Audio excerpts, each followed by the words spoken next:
क्या मायावती की पार्टी आगे से कोई भी उपचुनाव नहीं लड़ेगी? ये सवाल इसलिए क्योंकि यूपी उपचुनाव के नतीजों से मायावती बहुत नाराज है। मायावती ने बाई इलेक्शन में फर्जी वोटिंग का आरोप लगाया है। कुछ ऐसा ही आरोप समाजवादी पार्टी के सुप्रीमो अखिलेश यादव के भी हैं। चुनाव आयोग के बहाने योगी सरकार पर अखिलेश और मायावती के डबल अटैक की पूरी पड़ताल इस रिपोर्ट में देखिए आप।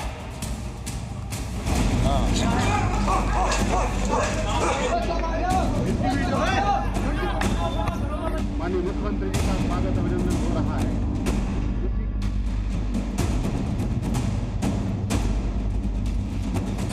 यूपी चुनाव की वोटिंग के दिन से ही योगी सरकार पर हमलावर है समाजवादी पार्टी। 23 नवंबर को चुनाव नतीजे आने के बाद से समाजवादी पार्टी बौखला गई। अखिलेश यादव ने एक बार फिर उपचुनाव में फर्जी वोटिंग का आरोप लगाया। अखिलेश ने पूछा कि जब समाजवादी पार्टी के वोटर बूथ तक नहीं पहुंचे तो वोट किसने कर दिया? अगर उन बूथों पर समाजवादी पार्टी का वोटर नहीं पहुंचा है, हमारे प्रत्याशी के समर्थक नहीं पहुंचे, आखिरकार वोट किसने डाला है?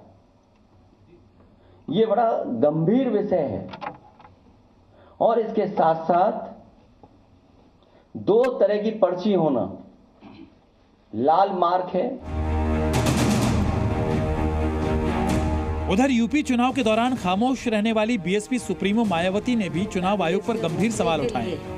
मायावती ने जहां फर्जी वोटिंग की शिकायत पर एक्शन लेने की मांग की, वहीं ऐलान किया कि बीएसपी आगे से कोई भी उपचुनाव नहीं लड़ेगी।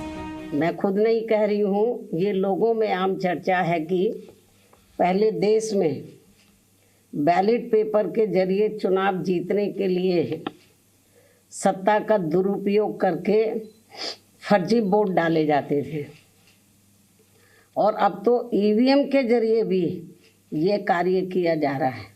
ऐसी स्थिति में अब हमारी पार्टी ने ये फैसला लिया है कि जब तक देश में फर्जी वोटों को डालने से रोकने के लिए देश के चुनाव आयोग द्वारा कोई सख्त कदम नहीं उठाए जाते हैं, तो तब तक हमारी पार्टी देश में खासकर अब कोई भी उपचुनाव नहीं लड़ेगी। मैं उपचुनाव की बात कर रही हूँ। यूपी उपचुनाव में फर्जी वोटिंग का आरोप लगाने वाली समाजवादी पार्टी के महासचिव रामगोपाल यादव का रिएक्शन बहुत चौंकाने वाला है। रामगोपाल ने कुंदरकी से मीरापुर तक कई बूथों पर फर्जी वोटिंग का आरोप लगाया। पोलिंग स्टेशंस पर एक भी जेन्युइन मतदाता को वोट नहीं डालने दिया गया कुंदरकी में, और 57 बूथों पर मीरापुर में वोट नहीं डालने दिया गया। एक जगह भी, और साफ के सोशल मीडिया ने सब दिखाया पुलिस क्या कर रही, एक बूथ पर भी रिपोर्ट नहीं कराया। यह है इलेक्शन कमीशन। आपको बता दें कि यूपी उपचुनाव में बीएसपी का बहुत ही खराब प्रदर्शन रहा। कुंदरकी और मीरापुर में बीएसपी उम्मीदवार जमानत तक नहीं बचा सके।